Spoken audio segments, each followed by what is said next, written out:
Yo, what is going on, guys? It's your boy Cody. We're getting another update on the 20-gallon reef. The main thing I wanted to talk about today was my experience with sugar dosing. I have been sugar dosing since December 24th, so we're getting close on about 2 weeks here. And my nitrate levels, they're not 5 and they're not 0. I'm going to say they're around 2 to 3. My guess is they're about 2 parts per million right now. And that's the lowest I've ever had my nitrates in a saltwater tank. So what I do is I have a little bit of sugar in this little container right here. And the recommended dose is actually 1/8 of a teaspoon per 25 gallons. But I haven't noticed any harm. At first I was doing that, and then I started doing 2/8 of a teaspoon or 1/4 of a teaspoon per day. Now you will notice that your protein skimmer will fill up a little bit faster. I have to change it about every 3 days. And it's a very, very dark skim when it comes out. But I'm going to keep doing what I'm doing because it's completely almost eliminated the nitrates where they're undetectable. So my frog spawn's actually opening up a little more. I don't really know what his problem is. I haven't not been able to figure exactly why he's not opening. These little red zoanthids over here do not want to open because the crabs are nonstop on them. This little green star polyp has taken a really long time to open up today. This turquoise zoanthid is doing phenomenal. And then my pulsing xenia has actually seen incredible growth. He has about 4 heads on him now. Get a close up. You guys can just see how much bigger he is just since putting these lights on. It's getting, I don't know if it's, it'll do justice on the camera, but he's a lot bigger than he was. And there's actually a whole nother second xenia starting up.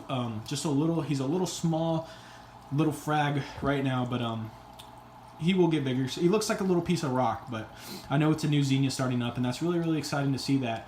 These lights had them for, about a week now, and the growth that I've seen on just the xenia is pretty crazy in just a week. So I didn't know it was possible, but these lights, they've done really good for the tank. Like my pulsing xenia, just everything seems to like it more. I like it more. It's a lot more bright in the tank. My settings after a week of kind of fidgeting with it are at 30% white, and then I have them on about 50% blue. So 30 and 50, if you guys are interested in getting these lights, that's just what I have mine on. But you guys can experiment with whatever you want. That's just what's done good for me. It's not too bright, and the fish seem to like it, and the pulsing xenia seems to love it. So that's just what I've kept mine on. I love my pulsing xenia. It's my favorite coral in the tank probably, so I really, really want to see it take over the entire tank. The entire left side of the tank right here, I just want nothing but pulsing xenia right there. So these lights are going to do the trick for sure. But that's pretty much an update on the tank. Nitrates are at about 2 parts per million. I've been doing my weekly water changes, and I've been dosing 1/4 of a teaspoon of sugar per day. I actually just emptied my protein skimmer, so if you guys are interested in doing that, you just know you're gonna have to empty the protein skimmer a lot. You're gonna have to stay on top of that. So, but it's worked for me. I don't know if anybody else has problems with nitrates and can't figure out why. I encourage you to try some sugar dosing because I have this damsel here that I actually just got. Totally forgot to mention him.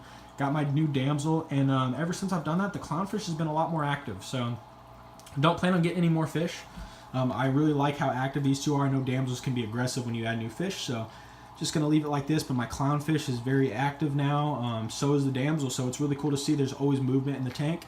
I have so many copepods on the glass. It's ridiculous. I know you guys can't see them, but there's hundreds of them on the glass.